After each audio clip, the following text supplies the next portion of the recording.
Hello dear TET and DSC aspirants. I am your Srinivas sir. ఈరోజు మనం AP TET 2021 English కాంటెంట్ని గురించి analysis చేయబోతున్నాము. So ముందుగా syllabus ఏముంది, ఇంగ్లీష్ కాంటెంట్లో సిలబస్ ఏముంది, టాపిక్స్ ఏమున్నాయి, అట్లాగే ఏ టెక్స్ట్ బుక్లో ఏ యూనిట్లో ఏ టాపిక్ ఉంది, మరియు వాటికి ఎలా ప్రిపేర్ కావాలి అనేటువంటి విషయాల గురించి డిస్కస్ చేద్దాం. So let us begin with the analysis of today's session. So if you look at the syllabus of AP TET 2021 English content, the entire syllabus can be divided into 6 areas. మొత్తం మనం ఈ సిలబస్ని 6 ఏరియాస్గా divide చేసుకోవచ్చు. The very first one is the vocabulary. Second one is grammar. Third one is mechanics of writing. Fourth one is discourses. Fifth one is dictionary skills, and the last topic is reading comprehension of a prose passage. So ఇవి syllabus మొత్తాన్ని మనం ఈ 6 ఏరియాస్గా divide చేయవచ్చు. ఇందులో ఏది ముఖ్యమైనది అన్నిటికంటే అంటే యాజ్ యూ నో మీకు అందరికీ తెలిసినట్టుగానే English grammar is the most important topic among all these areas. Now let us talk about the first area. The first area is vocabulary. Vocabulary అనేటువంటి ఏరియాలో మనకి టోటల్గా సిలబస్లో 7 టాపిక్స్ ఇచ్చారు. మరి ఏ టాపిక్ నుంచి వెళ్ళి క్వశ్చన్స్ ఎట్లా అడుగుతారు మరియు అది ఏ టెక్స్ట్ బుక్లో ఉందో ఒకసారి చూద్దాం. The very first area in this vocabulary is synonyms. సినోనిమ్స్లో మనకి ఐడెంటిఫికేషన్ పైన క్వశ్చన్స్ అడుగుతాడు. ఐడెంటిఫికేషన్ ఏం చేయాలి మనం అంటే we need to identify the similar meaning of an underlined word. Underline చేయబడినటువంటి పదానికి సిమిలర్ మీనింగ్ ఉండేటువంటి పదం ఏంటో గుర్తించాలి. So level of testing is identification, గుర్తించడం.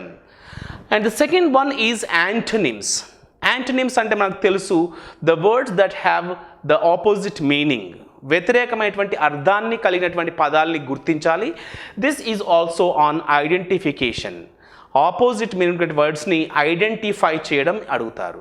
ఇవి ముందుగా 2 ఏరియాస్. సరే వీటికి ఏం చదవాలి అంటే మీరు 3rd క్లాస్ నుండి 10th క్లాస్ వరకు ఉన్నటువంటి టెక్స్ట్ బుక్స్లోని వొకాబులరీ సెక్షన్స్ చదవండి. ప్రతి లెసన్ చివరిలో కూడా ప్రతి యూనిట్లో వొకాబులరీ అనేటువంటి సెక్షన్ ఉంటుంది. ఆ వొకాబులరీ అనే సెక్షన్లో సినోనిమ్స్, యాంటోనిమ్స్ పైన, ఇంకొన్ని యూనిట్స్లో ఫ్రేజల్ వర్బ్స్ పైన, ఇంకొన్ని యూనిట్స్లో ఈడియమ్స్ పైన క్వశ్చన్స్ ఉంటాయి. బట్ మనం చేయాల్సింది ఏంటంటే ఎక్కడ సినోనిమ్స్, ఏ యూనిట్లో సినోనిమ్స్, యాంటోనిమ్స్ కనిపించినా కూడా మనం ఆ పదాలని డెఫినెట్గా వాటి యొక్క మీనింగ్ని లేదా ఆపోజిట్ మీనింగ్ని ఐడెంటిఫై చేయడం నేర్చుకోవాలి. ఇది ఒక్క రోజులో సినోనిమ్స్, యాంటోనిమ్స్ అనేది 1 డేలో వచ్చేటువంటిది కాదు. It needs a lot of patience and practice. కాబట్టి ఈరోజే మొదలు పెట్టండి.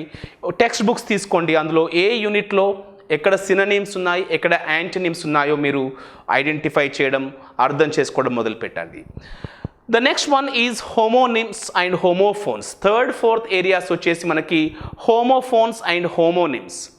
ఇవి కూడా మనకి టెక్స్ట్ బుక్స్లో ఉన్నాయి. ముఖ్యంగా హోమోనిమ్స్ చూసినప్పుడు 8th క్లాస్ 4th యూనిట్లో మరియు 9th క్లాస్ 4th యూనిట్లో ఇచ్చాడు. మనకి కొన్ని హోమోనిమ్స్కి ఎగ్జాంపుల్స్ ఇచ్చి క్వశ్చన్స్ కూడా ఇచ్చాడు ఎక్సర్సైజ్ కోసం. మనం ఇక్కడ కూడా ఐడెంటిఫికేషన్ చేయాలి.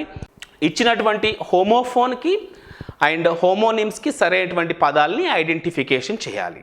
Okay, that is about homophones and homonyms. So the 5th area is spelling. Spelling మనకి ముఖ్యంగా క్లాస్ 6th 2nd యూనిట్లో ఉంది. సో ఈ యూనిట్లో ఇచ్చినటువంటిదే కాకుండా మీరు ఏవైతే డిఫికల్ట్గా ఫీల్ అవుతారో ఆ స్పెల్లింగ్స్, ఆ వర్డ్స్ యొక్క స్పెల్లింగ్స్ని ఒక ప్లేస్లో రాసుకొని వాటికి మీ సొంత నెమోనిక్ డివైసెస్, కొండ గుర్తులని మీరు అక్కడ ఏర్పాటు చేసుకుంటే మనం ఈజీగా ఈ స్పెల్లింగ్స్ అనేటువంటి కాన్సెప్ట్ని మనం సాల్వ్ చేయొచ్చు. నెమోనిక్ డివైసెస్ ఎలా యూజ్ చేయాలి, ఎలా ఫ్రేమ్ చేసుకోవాలి అంటే ఉదాహరణకి ఇండిపెండెన్స్ అనేటువంటి స్పెల్లింగ్ ఉందనుకోండి.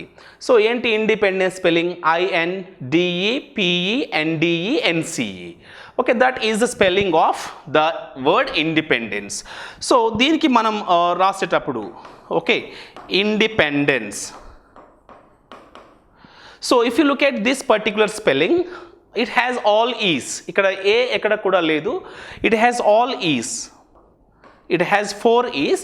సో ఎట్లా గుర్తుపెట్టుకోవాలి? ఫర్ ఎగ్జాంపుల్ ఒక నెమోనిక్ డివైస్ ఒక స్టూడెంట్ ఇట్లా గుర్తుపెట్టుకుంటారు. ఇంగ్లీష్ వాళ్ళ దగ్గర నుంచి వచ్చింది కాబట్టి అది మనం ఇండిపెండెన్స్లో అన్ని ఈ ఉండాలి అని గుర్తుపెట్టుకుంటాడు. So it depends on your easiness. Okay, మీకు ఈజీగా ఉండేటట్టుగా నెమోనిక్స్ డివైసెస్ని ప్రాక్టీస్ చేసుకోండి. That is very important. Okay, and the next one is the phrasal verbs. దీనిపైన కూడా ప్రతి పేపర్లో ఒక క్వశ్చన్ అడుగుతుంటాడు ఫ్రేజల్ వర్బ్స్ పైన. ఈ ఫ్రేజల్ వర్బ్స్ సంబంధించి క్లాస్ 8 ఫస్ట్ యూనిట్లో, థర్డ్ యూనిట్లో, అట్లాగే 4th యూనిట్లో కూడా మనకి క్వశ్చన్స్ ఉన్నాయి, ఫ్రేజల్ వర్బ్స్ ఉన్నాయి. వాటిని ప్రాక్టీస్ చేయండి. అలాగే 9th class first unit and third యూనిట్లో కూడా ఫ్రేజల్ వర్బ్స్ ఇవ్వడం జరిగింది. వీటిని తరోగా అండర్స్టాండ్ చేసుకోండి. అట్లాగే వీలైనంత సార్లు ప్రాక్టీస్ చేస్తూ ఉండండి. And the next one is word formation. Word formation పైన మనకి ముఖ్యంగా ప్రిఫిక్సెస్ అండ్ సఫిక్సెస్ పైన క్వశ్చన్స్ అడుగుతుంటాడు. ఒక వర్బ్ని నౌన్గా మార్చాలి అంటే ఎలాంటి సఫిక్సెస్ని ఉపయోగించాలి అంటాడు. లేదా ఒక వర్డ్కి ఆపోజిట్ ఫామ్ చేయాలి అంటే ఎలాంటి ప్రిఫిక్సెస్ని వాడాలి అంటాడు. సో ఇట్లా ప్రిఫిక్సెస్ సఫిక్సెస్ మనకి క్లాస్ 3rd నుండి క్లాస్ 10th వరకు ఆల్మోస్ట్ ఆల్ టెక్స్ట్ బుక్స్లో ప్రిఫిక్సెస్ సఫిక్సెస్ ఉన్నాయి. వాటన్నిటిని సెల్ఫ్గా నోట్స్ రాసుకుంటూ అర్థం చేసుకోండి, వాటిని ప్రాక్టీస్ చేయండి. Okay, this is all about the first segment in our English content, that is the vocabulary. ఇది vocabularyకి సంబంధించినటువంటి అనాలిసిస్. సో ఫైనల్గా మీకు చెప్పేది ఏంటి, vocabularyకి సంబంధించి మీరు బయట నుంచి ఎక్కడో ఉన్నటువంటి వర్డ్స్ చదవకండి. 3rd క్లాస్ నుండి 10th క్లాస్ వరకు ఉండేటువంటి టెక్స్ట్ బుక్స్లో vocabulary సెక్షన్ ఉంటుంది. ఆ vocabularyలో ఇచ్చినటువంటి synonyms, antonyms, phrasal verbs, homonyms, homophones అన్నిటినీ కూడా అందులో చదవండి. డెఫినెట్గా మీరు మంచి స్కోర్ చేయొచ్చు. వొకాబులరీకి సంబంధించి కొన్ని మోడల్ క్వశ్చన్స్ చూద్దాం. This was taken from class 10. India's freedom was imminent. What is the meaning of the underlined word imminent? చూసారు ఇక్కడ క్వశ్చన్స్ దేనిపైన అడిగారు? Identifying the meaning of the underlined word. ఇక్కడ అండర్లైన్ చేసినటువంటి వర్డ్ ఇమినెంట్, దీని యొక్క meaning ఏంటని అడిగాడు. దానికి సిమిలర్గా ఉండే మీనింగ్ ఏంటి అనేది. The first one is expected, second one is certain, third one is necessary, fourth one is unexpected. What is the synonym for the underlined word? That is imminent. The synonym is certain.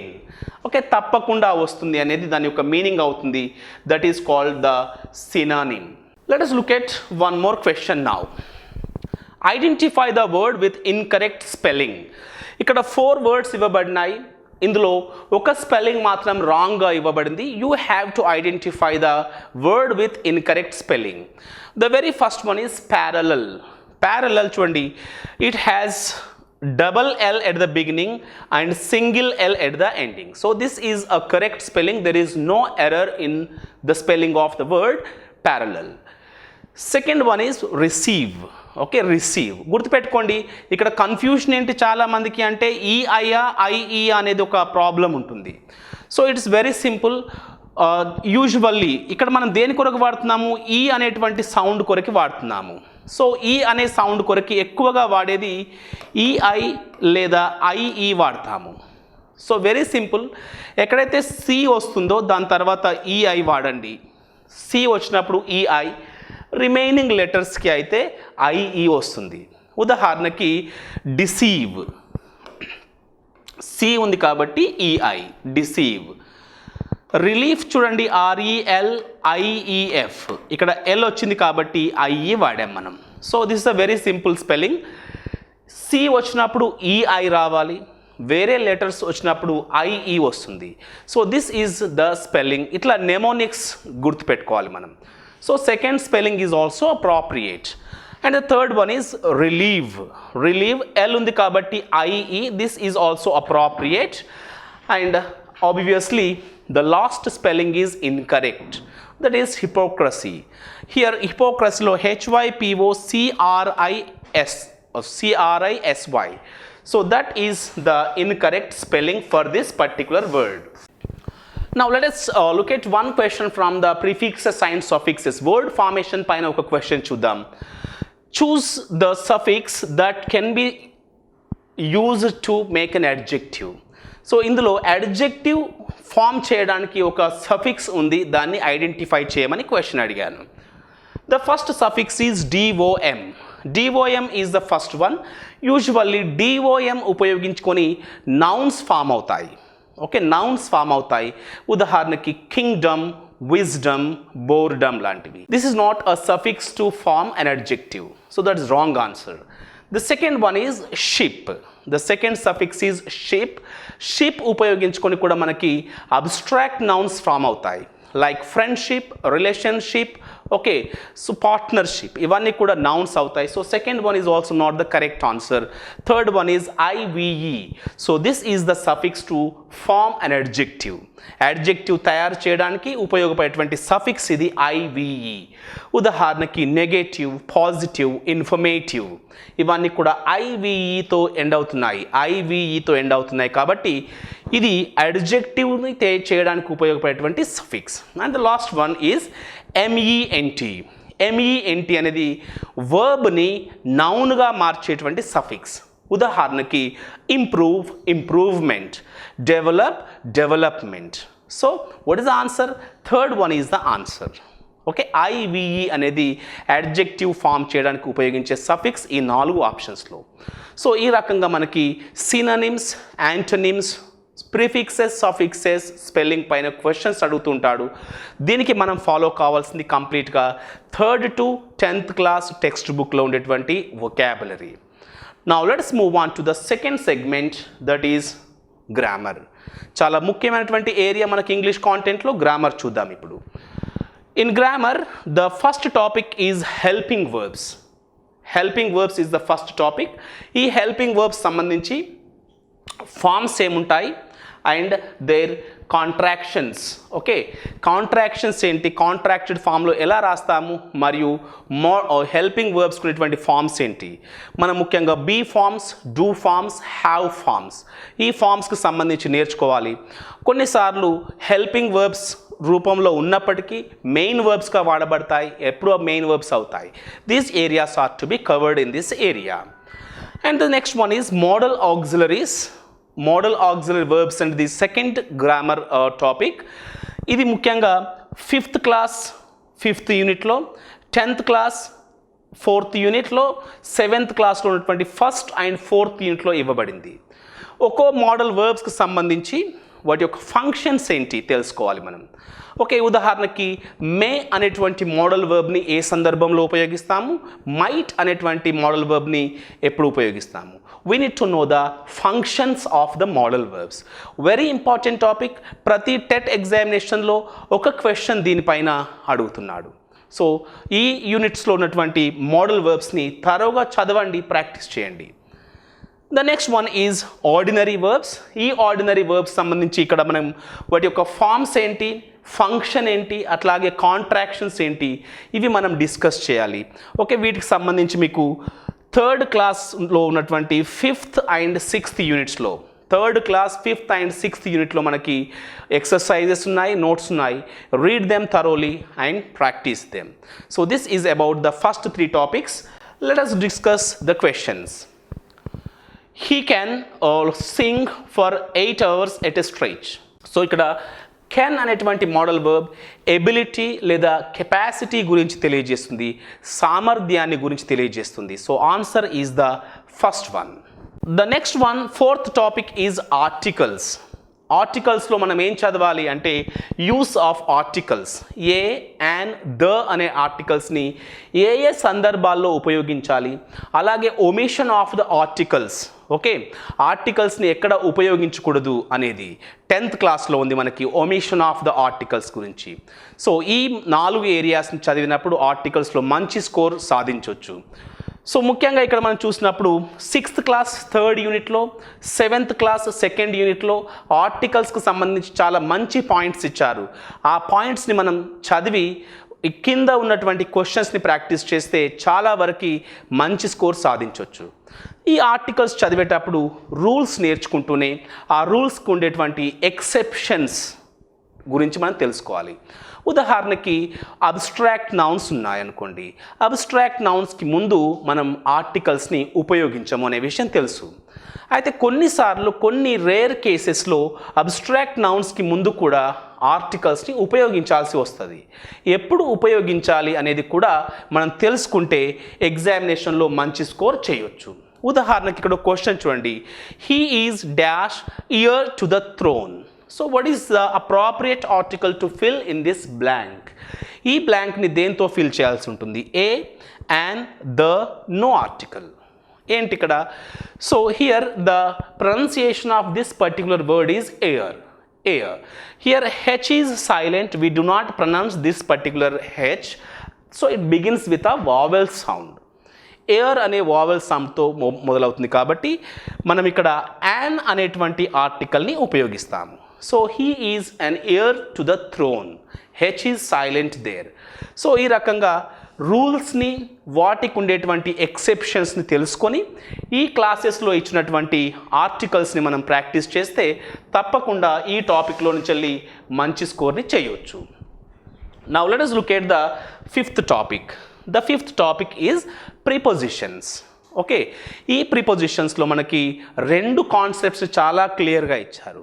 ప్రిపోజిషన్స్లో 4 రకాలు ఉంటాయి. Simple preposition, compound prepositions, phrase prepositions and participle prepositions. 4 రకాల prepositions ఉన్నప్పటికీ మనకి ఈ సిలబస్లో మాత్రం simple ప్రిపోజిషన్స్ని, అంటే in, at, on, for, through, since, ఇట్లాంటి సింపుల్ ప్రిపోజిషన్స్ని ఎలా ఉపయోగించాలి, అలాగే words followed by certain words.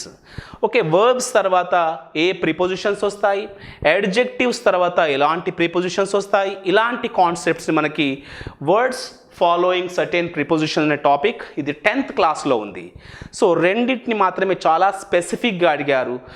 Prepositions అనే టాపిక్ చాలా కష్టమైనప్పటికీ ఈ రెండింటిని గురించి తెలుసుకుంటే డెఫినెట్గా మీరు ఈ క్వశ్చన్ ఆన్సర్ చేయొచ్చు. మరి వీటికి ఏ టెక్స్ట్ బుక్స్లో ఉన్నాయి అంటే 3rd క్లాస్లో ఉన్నటువంటి 4th యూనిట్ అండ్ 8th యూనిట్లో, 4th క్లాస్లో ఉండే 4th యూనిట్, 5th క్లాస్లో ఉన్నటువంటి 4th యూనిట్, అలాగే 7thలో 2nd యూనిట్లో ప్రిపోజిషన్స్ పైన క్వశ్చన్స్ ఉన్నాయి. And last one is 10th క్లాస్లో ఉన్నటువంటి 4th యూనిట్లో వర్డ్స్ ఫాలోయింగ్ సర్టెన్ ప్రిపోజిషన్స్ అనే టాపిక్ ఉంది.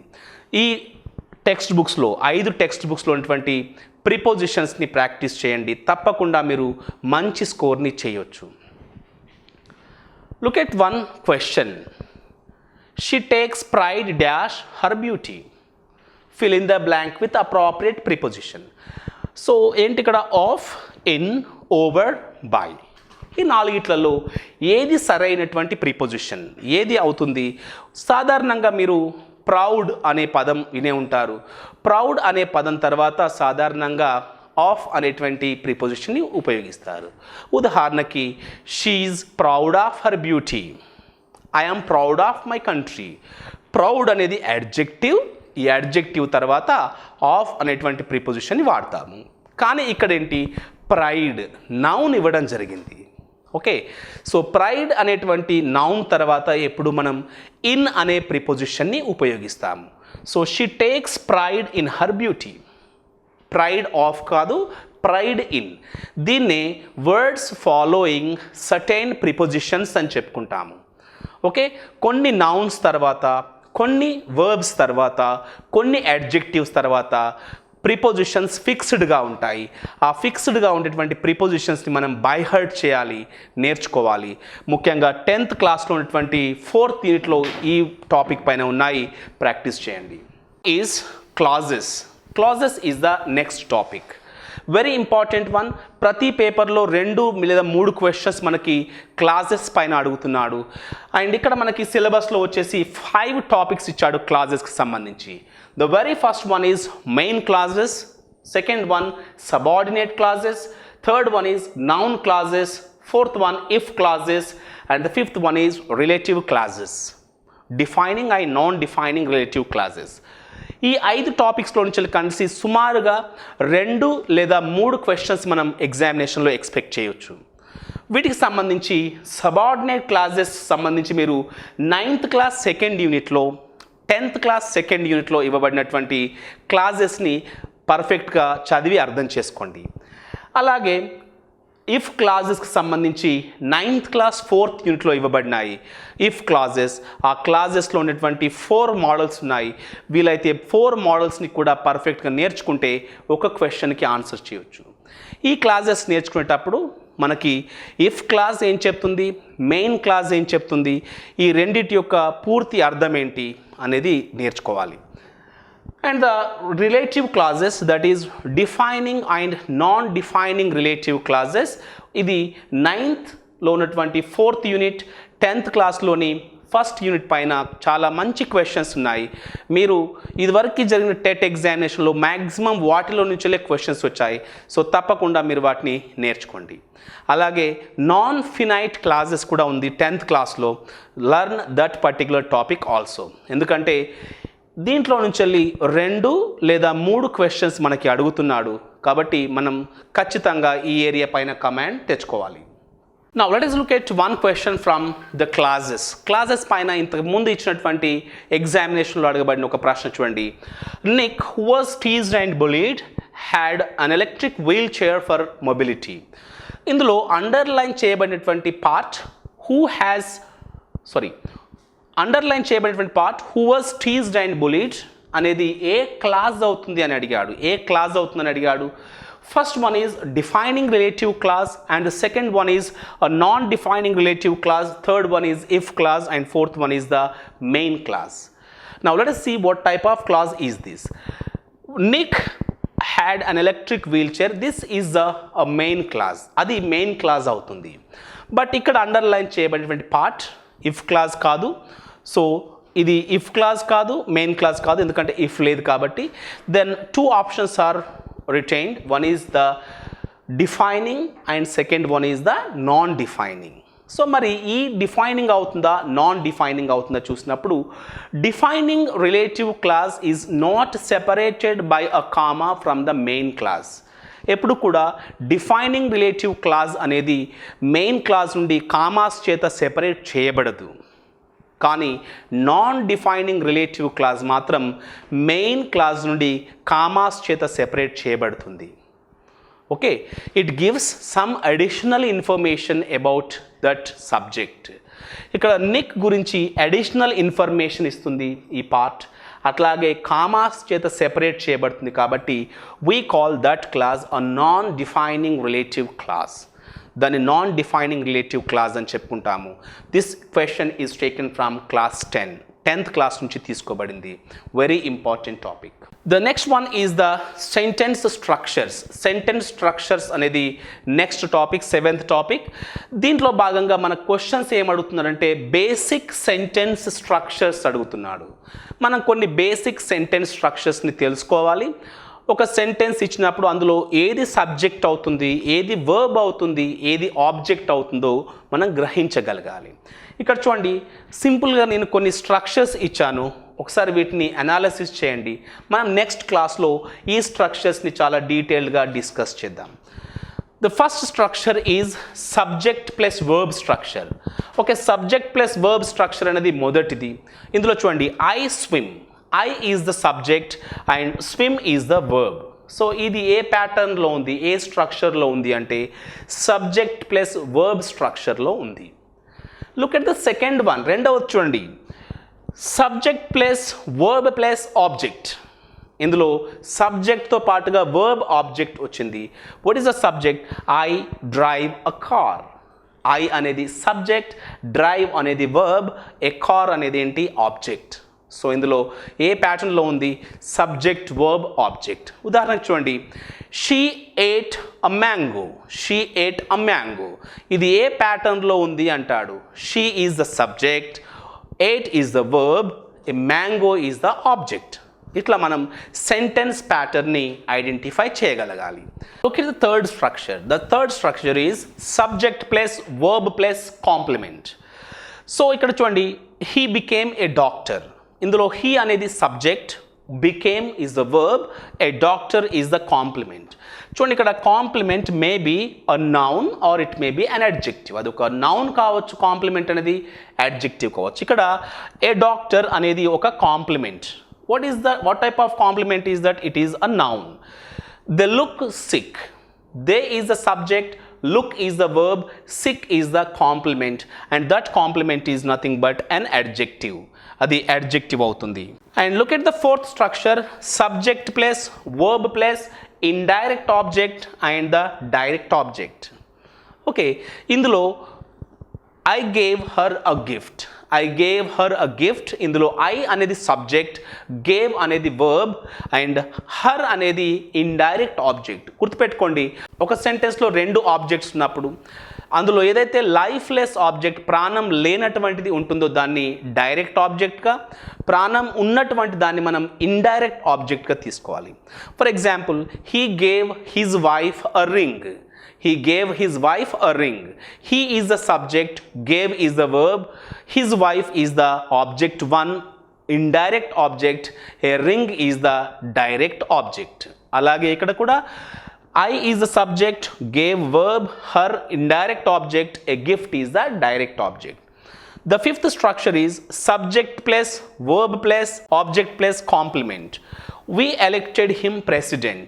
ఇక్కడ ఏంటి? we subject, elected verb, him అనేది ఏంటి? object, and president is the complement. And the last important one is the subject plus be form plus complement or prepositional phrase or the adverb. Look at this thing. My phone is in my pocket.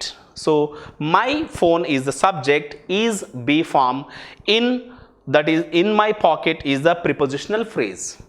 And my cat is outside. My cat is the subject, is the be form, outside is the adverb here. So these are some of the basic English structures. ఈ స్ట్రక్చర్స్ని basic sentence patterns అంటాము, basic sentence structures అంటాము. వీటిని తెలుసుకొని ఒక సెంటెన్స్లో identify చేయగలగాలి. And the eighth topic is the degrees of comparison, positive degree, comparative degree and superlative degree. ఈ మూడు డిగ్రీస్ని మనం ఐడెంటిఫై చేయగలగాలి, అలాగే వాటిని ట్రాన్స్ఫర్మేషన్ కూడా చేయగలగాలి. So form, function, construction and transformation. డిగ్రీని గుర్తించగలగాలి, దాని యొక్క మీనింగ్ చెప్పగలగాలి, అలాగే ట్రాన్స్ఫర్మేషన్ కూడా చేయగలగాలి. ఓకే, సో క్వశ్చన్స్ వీటిపైన అడుగుతుంటాడు. మనం వీటికి సంబంధించి 6th class second and third యూనిట్లో, 7th class second and third యూనిట్లో చాలా క్వశ్చన్స్ ఇచ్చారు. ఆ క్వశ్చన్స్ని సాల్వ్ చేయగలిగితే ఎగ్జామినేషన్లో ఈజీగా ఆన్సర్ చేయడానికి వీలుంటుంది. Look at one question. It is the greatest battle of my life. Question ఎట్లా అడగవచ్చు? What is the degree that is used in this sentence? ఇది ఏ డిగ్రీ ఉపయోగించి రాయబడింది అంటే ఇట్స్ ఆబ్వియస్ దట్ గ్రేటెస్ట్ అన్నాము, సూపర్లేటివ్ డిగ్రీ. క్వశ్చన్ ఏం అడిగాడు? చూస్ ద పాజిటివ్ డిగ్రీ అన్నాడు. పాజిటివ్ డిగ్రీ ఏదని అడిగాడు. It is greater than, greater it is comparative, కాబట్టి it's not a correct answer. No other battle of my life is so great as it. This is the correct answer. ఇది సరైనటువంటి answer అవుతుంది. All the battles of my life are so great as this, otherwise it is one of. So answer is the second one because the remaining 3 are incorrect. ఇట్లాగా transformation కావచ్చు, డిగ్రీస్ని గుర్తించడం కావచ్చు, లేదా వాటిని రాయమని అనుకోవచ్చు. For example, Ramu is 6 feet, his brother is 6.2 feet. ఇక్కడ ఈ రెండింటిని కలిపి మీరు కన్స్ట్రక్షన్ చేయండి, ఒక కంపారిటివ్ డిగ్రీ రాయండి అని కన్స్ట్రక్షన్ కూడా అడుగుతుంటాడు. కాబట్టి మనం ఈ టాపిక్ని ఇప్పుడు నేను చెప్పినటువంటి క్లాసెస్లో ఉన్న క్వశ్చన్ చదివితే ఈజీగా ఆన్సర్ చేయవచ్చు. And the 9th topic is language functions. దాదాపుగా 1st క్లాస్ నుండి 6th క్లాస్ వరకు అన్ని టెక్స్ట్ బుక్స్లో కూడా language functions, that may be school or domestic, స్కూల్లో ఉపయోగించేటువంటి లాంగ్వేజ్ ఫంక్షన్స్ అండ్ మన డే టు డే లైఫ్లో ఉపయోగించేటువంటి లాంగ్వేజ్ ఫంక్షన్స్ గురించి అడిగాడు. లాంగ్వేజ్ ఫంక్షన్స్ అంటే ఏంటి? You need to be able to respond when others speak in a proper manner. ఎవరైనా మాట్లాడినప్పుడు దానికి ప్రాపర్గా రెస్పాండ్ అవ్వడం లాంగ్వేజ్ ఫంక్షన్ కిందకి వస్తుంది. అది స్కూల్ లైఫ్లో, డొమెస్టిక్ లైఫ్లో ఎలా మాట్లాడతారు, లాంగ్వేజ్ ఎలా ఉపయోగిస్తారనే దానిపైన అడిగాడు. ఓకే, ముఖ్యంగా మనకి 3rd, 4th, 5th and 6th క్లాసెస్లో లాంగ్వేజ్ ఫంక్షన్స్ పైన క్వశ్చన్స్ ఉన్నాయి, నోట్స్ ఉన్నాయి, జాగ్రత్తగా చదివి ప్రాక్టీస్ చేయండి. The 10th topic is question tags. మనకి క్వశ్చన్ ట్యాగ్స్ సంబంధించి ఇంపరేటివ్ సెంటెన్సెస్ అట్లాగే మనకి స్టేట్మెంట్స్ రెండింటికి క్వశ్చన్ ట్యాగ్స్ ఎలా రాస్తారు అంటే చాలా మోడల్స్ ఉన్నప్పటికీ స్పెసిఫిక్గా రెండింటికి కన్ఫైన్ కావడం జరిగింది. ఒకటి imperative sentences and second one is ordinary statements. ఈ రెండింటికి క్వశ్చన్ ట్యాగ్స్ రాయడం ప్రాక్టీస్ చేయండి. 8th class second unit. Okay, 8th class second యూనిట్లో మనకి క్వశ్చన్ ట్యాగ్స్ అనేటువంటి టాపిక్ పైన ఓకే ఇవ్వడం జరిగింది. So practice them. Now let us look at one question from question tags. No one has entered your room.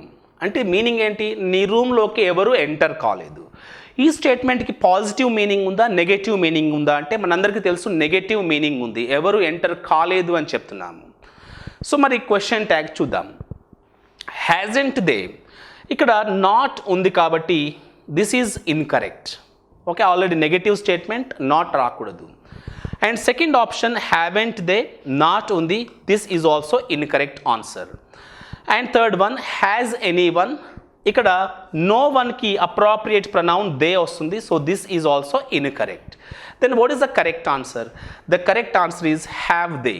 Have they అనేది appropriate answer. No వన్కి suitable pronoun ఏంటి? They. And they అనే ప్రొనౌన్కి suitable verb ఏంటి? Have. So have they అనేది appropriate answer. ఇలాంటి questions మనకి question tags పైన అడుగుతున్నాడు. 8th క్లాస్లో ఉన్నటువంటి సెకండ్ యూనిట్లో మంచి క్వశ్చన్స్ ఉన్నాయి, వాటిని ప్రాక్టీస్ చేయండి. And the next topic is types of sentences. 4 types of sentences ఉన్నాయి మనకి: declarative, imperative, interrogative and exclamatory. వీటితో పాటుగా ఆప్టేటివ్ సెంటెన్సెస్ కూడా ఉన్నాయి. వాటి యొక్క ఫామ్ ఏంటి, అట్లాగే వాటిని ఎలా ఐడెంటిఫై చేయాలి, వాటిని ఎలా ట్రాన్స్ఫార్మ్ చేయాలి, వీటిపైన మనం నేర్చుకోవాలి. ముఖ్యంగా మనకి 6th క్లాస్ ఫస్ట్ యూనిట్లో అన్ని సెంటెన్సెస్కి సంబంధించిన ఇన్ఫర్మేషన్ ఉంది, వాటిని ఎలా ట్రాన్స్ఫార్మ్ చేయాలో కూడా ఇవ్వబడింది. It will be very helpful to you in your examination. And 12th topic is reported speech. దాన్ని మనం డైరెక్ట్ అండ్ ఇండైరెక్ట్ స్పీచ్ అంటాము. దీనిపైన కూడా ఎగ్జామినేషన్లో తప్పకుండా 1 క్వశ్చన్ ఇస్తున్నాడు. మీకు ఇది టాపిక్ కావాలి అంటే 6th క్లాస్లో ఉన్నటువంటి 7th యూనిట్, 8th క్లాస్లో 4th యూనిట్, 9th క్లాస్లో 3rd యూనిట్ అండ్ 10th క్లాస్లో ఉన్నటువంటి 5th యూనిట్ చేయండి. That will be very helpful to you. And ముఖ్యంగా మనకి డైరెక్ట్ ఇండైరెక్ట్ స్పీచ్లో స్టేట్మెంట్స్ని ఎలా మార్చాలి, క్వశ్చన్స్ని ఎట్లా మార్చాలి ఇండైరెక్ట్లోకి, ఇంపరేటివ్ సెంటెన్సెస్ని ఎలా మార్చాలి, ఈ మూడింటికి సంబంధించిన క్వశ్చన్స్ ఉన్నాయి, వాటిని జాగ్రత్తగా ప్రాక్టీస్ చేయండి. వాటికి సంబంధించినటువంటి రూల్స్, టాపిక్ మొత్తం చదవాలి. డైరెక్ట్ ఇండైరెక్ట్ స్పీచ్ టాపిక్ మొత్తం చదవాలి. చదువుతూనే ఈ 3 ఏరియాస్ పైన స్పెషల్ ఫోకస్ పెట్టాలి. ఆర్డినరీ స్టేట్మెంట్స్ని ఇండైరెక్ట్లోకి ఎట్లా మార్చాలి, క్వశ్చన్స్ ఎస్ఆర్నో క్వశ్చన్స్ని, WH క్వశ్చన్స్ని, అట్లాగే క్వశ్చన్ ట్యాగ్స్ని ఇండైరెక్ట్ స్పీచ్లోకి ఎలా మార్చాలి, అలాగే ఇంపరేటివ్ సెంటెన్సెస్ని ఎట్లా మార్చాలి, ఈ 3 విషయాల గురించి ఫోకస్ చేస్తూ మనం రిపోర్టెడ్ స్పీచ్ నేర్చుకోవాలి. దీనిపైన ఖచ్చితంగా ఒక క్వశ్చన్ ఎగ్జామినేషన్లో అడగబడుతుంది. And look at one sentence. Let them enjoy the game. Let them enjoy the game. What kind of sentence is this? First one, declarative, imperative, interrogative and exclamatory. So let them enjoy the game. This sentence begins with a verb that is let. Let అనేటువంటి verb తో begin అవుతుంది కాబట్టి this sentence is undoubtedly an imperative sentence. అది imperative sentence అవుతుంది. Second one is the appropriate answer. ఎలా identify చేసాం ఇక్కడ? First thing is based on its structure or form. దాని యొక్క స్ట్రక్చర్ని బట్టి చెప్తాము. And second one is the meaning of that particular sentence. ఆ సెంటెన్స్కి ఉన్నటువంటి మీనింగ్ని బట్టి.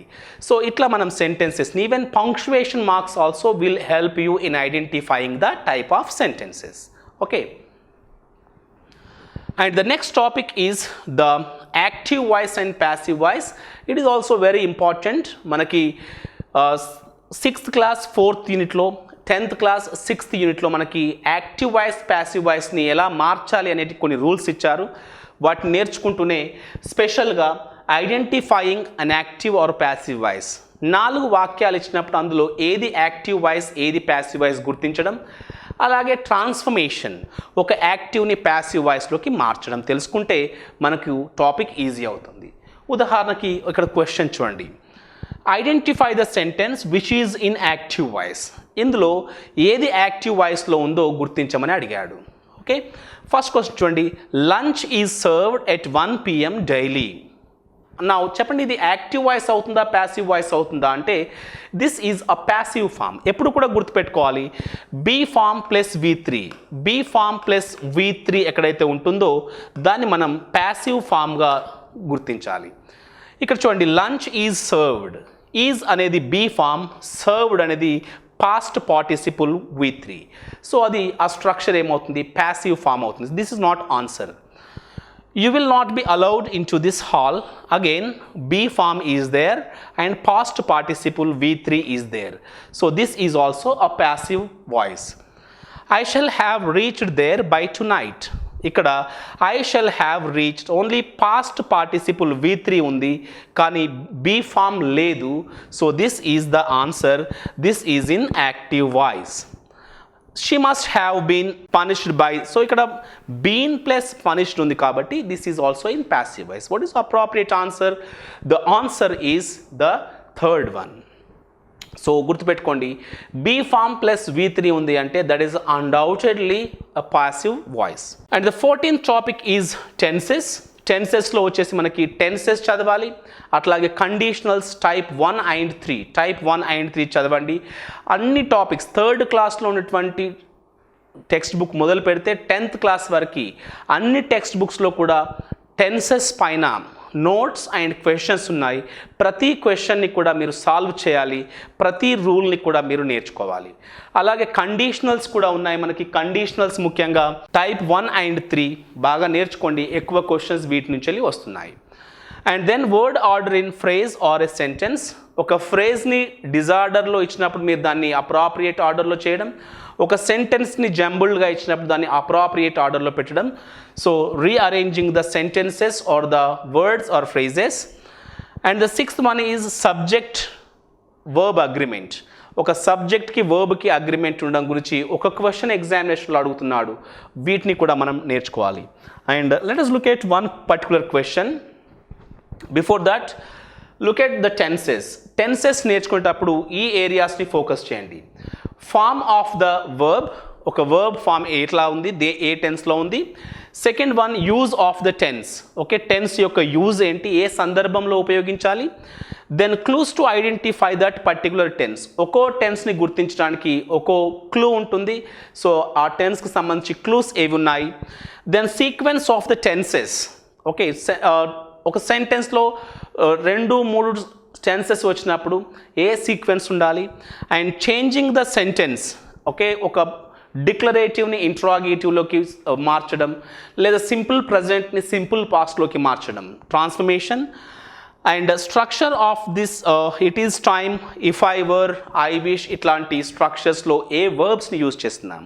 It's time, it's high time, it's quite time, it's about time, I wish, ఇట్లాంటి స్ట్రక్చర్స్ వచ్చినప్పుడు ఏ వర్బ్స్ని వాడాలి. ఈ ఏరియాస్ నుంచి ఫోకస్ చేస్తూ మీరు టెన్సెస్ని నేర్చుకోవాలి. Look at 2 model questions. Now let us look at some questions from tenses. Tenses నుంచి ఇప్పుడు కొన్ని questions చూద్దాం. The very first question is, listen, I dash that you should park your car outside the city. So ఇందులో ఏంటి, I am suggesting, I suggest, I was suggesting. So suggest అనేటువంటి verb ఎప్పుడు కూడా present కంటిన్యూస్లో కాకుండా simple present టెన్స్లో వాడాలి. So అక్కడ listen ఉన్నప్పటికీ present continuous కాదు, you must use the verb form suggest. So I suggest that. Okay, ఇది వర్బ్స్ ఆఫ్ ఎక్సెప్షన్ అవుతుంది. Second one, when an action takes place before a point of time in the past, the action is expressed in. గతంలో ఒక పని కంటే ముందు ఒక సమయానికంటే ముందు పూర్తయిన పనిని మనం ఎప్పుడు కూడా పాస్ట్ పర్ఫెక్ట్ టెన్స్లో చెప్తాము. So second one is the answer. And look at the last question. Will have return a verbal pattern of the verb write. What does indicate? Will have written అనేది ఏ టెన్స్లో ఎందుకు వాడతాము అంటే, so the answer is completion of an action by a particular point of time in future. Fourth one is the appropriate answer. Okay, భవిష్యత్తులో ఒక సమయం వద్ద ఒక పని పూర్తవుతుంది అని చెప్పడానికి మనం ఫ్యూచర్ పర్ఫెక్ట్ టెన్స్లో విల్ హ్యావ్ రిటన్ అనేటువంటి ఈ వర్బ్ ఫ్రేజ్ని ఉపయోగిస్తాము. సో ఇట్లా టెన్సెస్ పైన మీనింగ్ అడుగుతాడు, ఐడెంటిఫికేషన్ అడుగుతాడు, వర్బ్ ఫామ్ అడుగుతాడు. ఏది అడిగినప్పటికీ కూడా మనం రాసేటువంటి పొజిషన్లో ఉండాలి. అలా ఉండాలి అంటే మనం టాపిక్ని తరోగా నేర్చుకొని 3rd to 10th క్లాస్ వరకు ఉన్నటువంటి టెక్స్టువల్ ఎక్సర్సైజెస్ని ప్రాక్టీస్ చేయాలి. That is very important. And one more question from subject verb agreement. Neither he nor I dash invited. Fill in the blank with a suitable verb. సరైన verb తో fill చేయమన్నాడు. Here we have two subjects. One is I, second one is he. So these two subjects are joined by the word neither nor. neither nor అనేటువంటి పదాలతో కలపబడింది.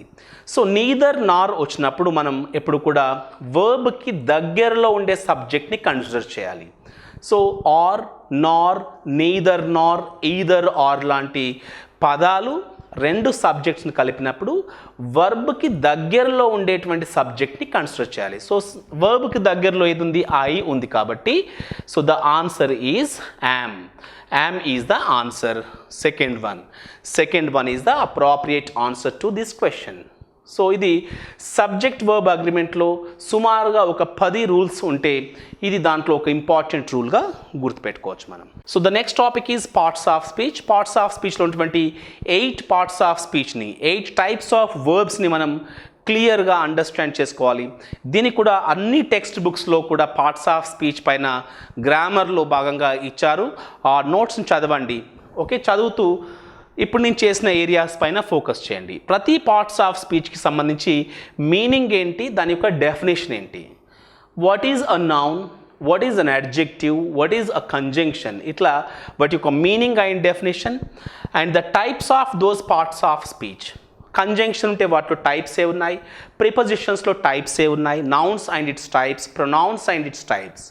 Okay, and identification. ఒక word చూడగానే మనం దాన్ని identify చేయగలగాలి. Okay, so ఆ వర్డ్స్ని identify చేయడం and clues to identify the parts of speech. Parts of స్పీచ్ని గుర్తించడానికి క్లూస్ ఉంటాయి. ఉదాహరణకి ITYతో ఎండ్ అయింది అనుకోండి, ఓకే, దాన్ని నౌన్గా గుర్తుపెట్టుకోవాలి. Like clarity, unity, okay, nationality, ఇట్లా. సో క్లూస్ ఏ ఉన్నాయో గుర్తుపెట్టుకోండి. Then correct use of the parts of speech. Parts of స్పీచ్ని సరిగా ఎట్లా యూజ్ చేయాలి. Okay, that is also very important. And changing one part of speech into another. ఒక part of స్పీచ్ని మరొక పార్ట్ ఆఫ్ స్పీచ్లోకి మార్చగలగడం. ఒక నౌన్ని వర్బ్గా మార్చడం, ఒక అడ్జెక్టివ్ని అడ్వర్బ్గా మార్చడం, లేదా ఒక కామన్ నౌన్ని అబ్స్ట్రాక్ట్ నౌన్గా మార్చడం. ఇట్లా ఒక పార్ట్ ఆఫ్ స్పీచ్ని మరొక పార్ట్ ఆఫ్ స్పీచ్గా మార్చగలగాలి. అలాగే same words used as different parts of speech. కొన్నిసార్లు ఒకే పదాన్ని వివిధ రకాల పార్ట్స్ ఆఫ్ స్పీచ్గా ఉపయోగిస్తాము. ఉదాహరణకి రౌండ్ అనేటువంటి ఒక వర్డ్ తీసుకుంటే రౌండ్ అనేటువంటి వర్డ్ని నౌన్గా వాడచ్చు, అడ్జెక్టివ్గా వాడచ్చు, అడ్వర్బ్గా వాడచ్చు, ప్రిపోజిషన్గా వాడచ్చు, అనేక రకాలుగా ఉపయోగించవచ్చు. సో ఎట్లా వాడుతున్నాము ఇది కూడా ఇంపార్టెంట్. ఈ అంశాలని ఫోకస్ చేస్తూ మీరు పార్ట్స్ ఆఫ్ స్పీచ్ని నేర్చుకోవాలి. ఓకే, ఉదాహరణకి నౌన్ తీసుకోండి. నౌన్ తీసుకున్నప్పుడు వాట్ ఈజ్ అ నౌన్, ముందుగా నౌన్ ఏంటనేది తెలుసుకోవాలి. The second one is the types of nouns. అట్లాగే singular and plural nouns. Okay, ఒక సింగ్యులర్ని ప్లూరల్గా ఎలా మార్చవచ్చు, సుమారుగా ఒక 15 రూల్స్ ఉన్నాయి. ఆ రూల్స్ని అట్లాగే జెండర్ ఆఫ్ నౌన్స్, మస్క్యులిన్ నౌన్కి ఫెమినైన్ నౌన్ ఏంటి, అట్లాగే కామన్ నౌన్స్, కామన్ జెండర్స్ ఏంటి, ఓకే, న్యూట్రల్ జెండర్స్ ఏంటి, జెండర్ ఆఫ్ నౌన్స్ పైన. And correct uses of the nouns, నౌన్స్ని సరిగా ఎట్లా ఉపయోగించాలి, క్లూస్ టు ఐడెంటిఫై నౌన్స్ని గుర్తించడానికి ఎలాంటి ప్రిఫిక్సెస్ లేదా సఫిక్సెస్ ఉన్నాయి. And the last one is the forms of possessive case. Okay, possessive కేస్ని అపాస్ట్రఫీనా లేకుంటే ఆఫ్నా పొసెసివ్ కేస్ని ఎలా ఫామ్ చేస్తాము. ఉదాహరణకి ఇది నౌన్స్కి సంబంధించి, ఇలాగే వర్బ్స్కి సంబంధించి, ఇలాగే ప్రొనౌన్స్, అడ్జెక్టివ్స్, అడ్వర్బ్స్ సంబంధించి అన్ని ఏరియాస్ని కవర్ చేస్తూ చదివితే మనం ఎగ్జామినేషన్లో 100% మంచి మార్క్స్ని స్కోర్ చేయొచ్చు. ఓకే, మీరు నోట్స్ డిజైన్ చేసేటప్పుడు కూడా ప్రతి టాపిక్ నేను ఏ విధంగా అయితే మీకు చెప్తున్నానో ఆ రకంగా డెఫినెట్గా మీరు ప్లాన్ చేసుకోండి, అలాగే రాసుకోండి. And look at one question. Okay, I have got a friend who collects stamps. So ఇందులో who అనేది ఏ పార్ట్ ఆఫ్ స్పీచ్ అనేది అడిగాను. The first one is relative pronoun, second one is interrogative pronoun, third one is demonstrative pronoun, and the last one is a possessive pronoun. ఇందులో who అనేటువంటి pronoun వచ్చేసి relative pronoun అవుతుంది. That is a relative pronoun. Death lurked 4 inches away. Here what type of noun is death? Death అనేది ఏ type of noun అవుతుంది? A common noun, an abstract noun, material noun or a proper noun. Here the word death is an abstract noun which cannot be perceived physically. So అది abstract noun అవుతుంది. These are 2 model questions on the concept noun. And similarly the next topic is linkers. Linkers connectors అని కూడా పిలుస్తాం మనం. ఈ linkers పైన మనకి 4th class 8th యూనిట్లో, 5th క్లాస్ 7th యూనిట్లో, 9th క్లాస్ 1st యూనిట్లో, సిమిలర్గా 10th క్లాస్లో ఉన్నటువంటి 6th యూనిట్లో మనకి నోట్స్ అండ్ క్వశ్చన్స్ ఉన్నాయి. లింకర్స్ పైన నోట్స్ సెల్ఫ్గా డెవలప్ చేసుకోండి. ఓకే, లింకర్స్ చూసినప్పుడు వాటి యొక్క పర్పస్ చూసినప్పుడు linkers can show comparisons, contrast, cause and effect, addition, time, example, summary, and we have ordering points and also the linkers for sequencing. ఇందులో ఏ linker యొక్క పర్పస్ ఏంటి? ఎగ్జామ్ను కేవలం అడిగేది ఏంటంటే ఉదాహరణకి బట్ అనేటువంటి లింకర్ ఇచ్చి what is the purpose of this particular linker, ఇది కంపారిజన్ చెప్తుందా, కాంట్రాస్ట్ చెప్తుందా, సీక్వెన్సింగ్ ఆర్డర్ ఏంటి అని అడుగుతాడు. అది ఐడెంటిఫై చేయగలగాలి. సో ఐడెంటిఫికేషన్ పైన క్వశ్చన్స్ ఉంటాయి. లింకర్స్కి సంబంధించి ఇక్కడ ఏవైతే నేను టెక్స్ట్ బుక్ లెసన్స్ ఇచ్చానో వాటిని చదవండి, ఎగ్జామ్కి సరిపోతుంది. And the next concept is the transformation of sentences, especially simple sentence, compound sentence and complex sentences. వీటి యొక్క స్ట్రక్చర్ తెలుసుకోవాలి, వాటిని ఐడెంటిఫై చేయగలగాలి. ఓకే, ఓన్లీ మెయిన్ క్లాస్ ఉంటే అది ఏ సెంటెన్స్ అవుతుంది? మెయిన్ క్లాస్తో పాటుగా ఒక కోఆర్డినేటింగ్ కంజంక్షన్ ఉంటే అది ఏ సెంటెన్స్ అవుతుంది? అట్లాగే ఒక మెయిన్ క్లాస్, ఒక సబార్డినేట్ క్లాస్ ఉంటే అది ఏ సెంటెన్స్ అవుతుంది? ఇట్లా గుర్తించాలి. గుర్తించడంతో పాటుగా ట్రాన్స్ఫర్మేషన్ చేయగలగాలి. ఒక సింపుల్ని కాంపౌండ్ సెంటెన్స్లోకి లేదా ఒక కాంపౌండ్ సెంటెన్స్ని కాంప్లెక్స్ సెంటెన్స్లోకి ట్రాన్స్ఫర్మేషన్ చేయగలిగితే మనం ఈ టాపిక్ నుంచి వచ్చే ఒక క్వశ్చన్కి ఆన్సర్ చేయొచ్చు. ఉదాహరణకి tell me where you live. Okay, so what type of sentence? First of all ఇది ఏ టైప్ ఆఫ్ సెంటెన్స్ మీరు గుర్తించాలి. This is complex sentence. ఎందుకు కాంప్లెక్స్ అవుతుంది? Tell me is a main class and where you live is a subordinate class. ఒక main class, ఒక subordinate class ఉంది అంటే that is a complex sentence. So question ఏంటి ఇక్కడ? Choose the correct simple sentence. ఈ కాంప్లెక్స్కి simple sentence ఏంటి అని అడిగాను. You tell the address. Who can tell the address? Let me know where you live. Tell me your address. So what is the answer here?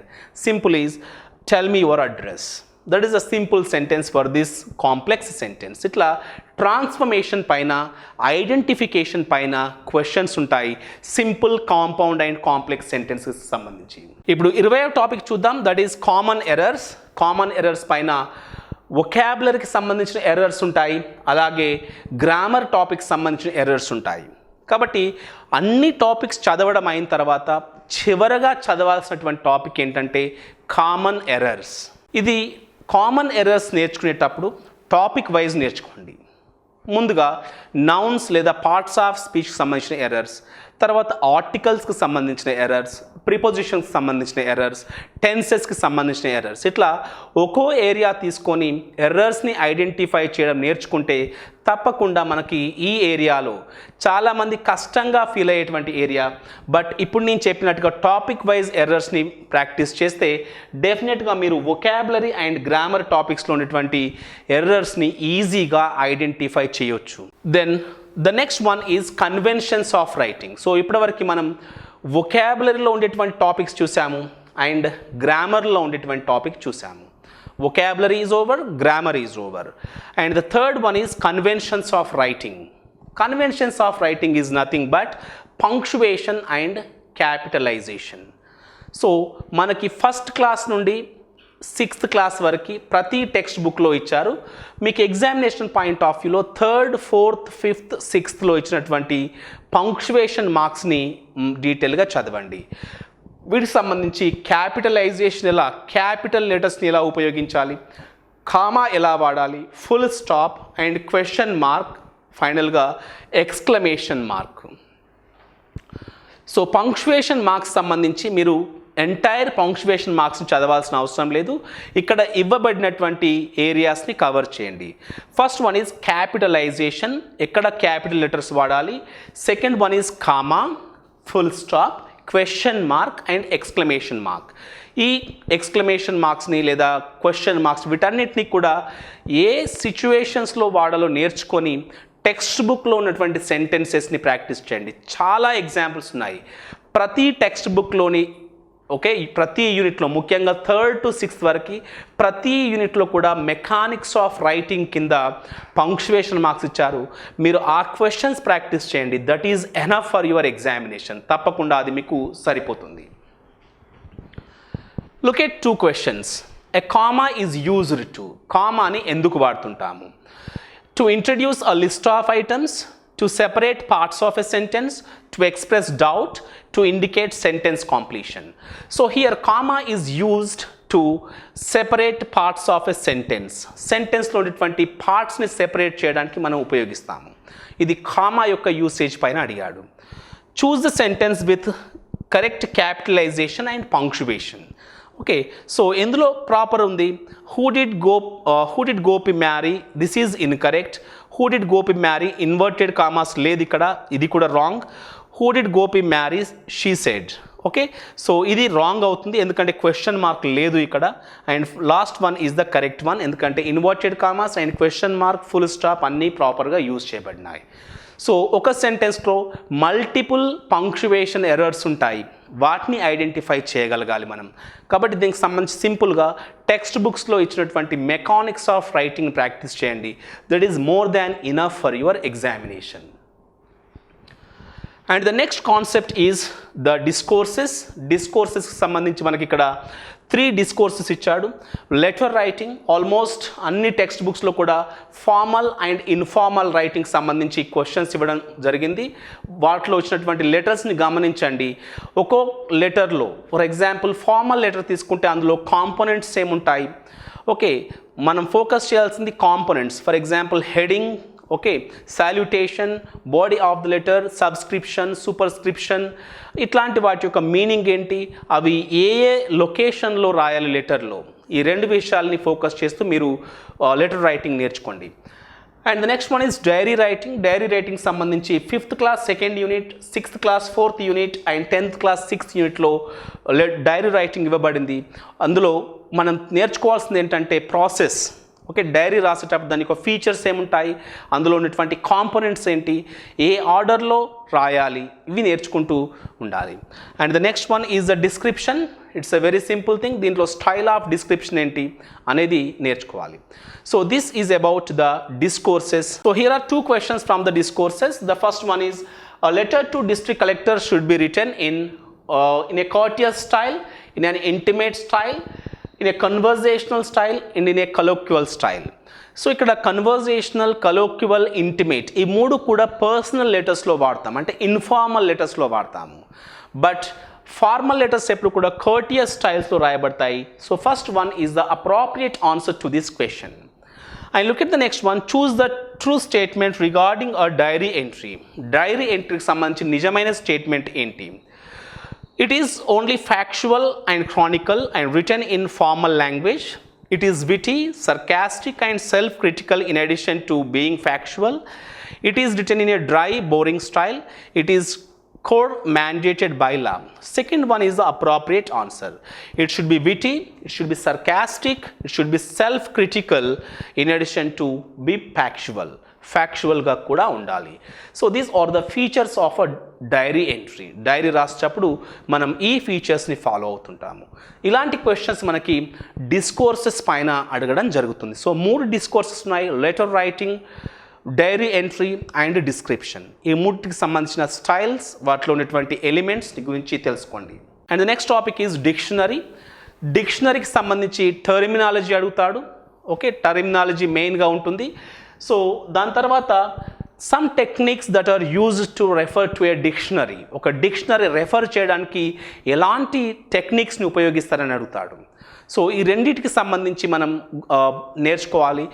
డిక్షనరీకి సంబంధించి 4th class 3rd యూనిట్లో అట్లాగే 8th యూనిట్లో కొన్ని notes ఇవ్వబడినాయి. అవి రెండింటిని చదవండి. వాటితో పాటుగా డిక్షనరీకి సంబంధించిన కొన్ని టర్మినాలజీ నేర్చుకోండి. అదేవిధంగా టెక్నిక్స్ ఏ ఉన్నాయో నేర్చుకోండి. The final topic is reading comprehension of a prose passage. ఇది చాలా కామన్గా అడిగేటువంటి ప్రశ్న ఇంగ్లీష్ ఎగ్జామినేషన్స్లో. సో ఒక అన్సీన్ ప్యాసేజ్ ఇస్తారు సాధారణంగా. టెక్స్ట్ బుక్స్ నుంచి ఇదివరకు ఇవ్వలేదు. అన్సీన్ ప్యాసేజ్ ఇచ్చి దాని కింద 4 or 5 క్వశ్చన్స్ ఇస్తున్నాడు. అందులో కొన్ని లోకల్ క్వశ్చన్స్ ఉంటాయి, అంటే మీరు ఆన్సర్స్ ప్యాసేజ్ చూసి రాసే విధంగా. ఇంకొన్ని గ్లోబల్ క్వశ్చన్స్ కూడా ఉంటాయి, జనరల్గా ఇస్తారు. Okay, this passage is about. Okay, ఇది దేని గురించి ప్యాసేజ్, ఇలాంటి క్వశ్చన్స్ ఉంటూ ఉంటాయి. ఓకే, సో ఇది కూడా మనకి ప్రాక్టీస్ ద్వారానే వచ్చేటువంటిది. కాబట్టి వీలైనన్ని ఎక్కువ రీడింగ్ కాంప్రిహెన్షన్ని ప్యాసేజ్ ప్రాక్టీస్ చేస్తే ఈజీగా మీరు ఇందులో మార్క్స్ని స్కోర్ చేయొచ్చు. So this is the analysis of this English content in AP TET 2021 syllabus. And వీటికి సంబంధించి ఫైనల్గా నేను మీకు ఇచ్చేటువంటి అడ్వైస్ ఏంటంటే, you just follow one standard grammar book and then follow the textbooks. Textbooksలో మొత్తం కాకుండా vocabulary, grammar, mechanics of writing, ప్రతి లెసన్లో ఉన్నటువంటి ఈ 3 ఏరియాస్ని కవర్ చేస్తూ చదివితే డెఫినెట్గా మీకు ఈ కాంటెంట్లో మంచి మార్క్స్ని స్కోర్ చేయొచ్చు. సో మరి మనకి ఇప్పటివరకు చెప్పినటువంటి టాపిక్స్ ఏ టెక్స్ట్ బుక్స్లో ఉన్నాయో తెలుసుకోవడానికి క్లియర్గా ఒక పీడిఎఫ్ ఫైల్ కింద ఇచ్చిన డిస్క్రిప్షన్ బాక్స్లో లింక్ ఉంది. ఆ లింక్ నుంచి మీరు ఈ టెక్స్ట్ బుక్ ఎక్సర్సైజెస్ అన్నింటినీ కూడా సిలబస్ని డౌన్లోడ్ చేసుకోవచ్చు. That is free of cost. Wish you all the best. Let us meet in the next session.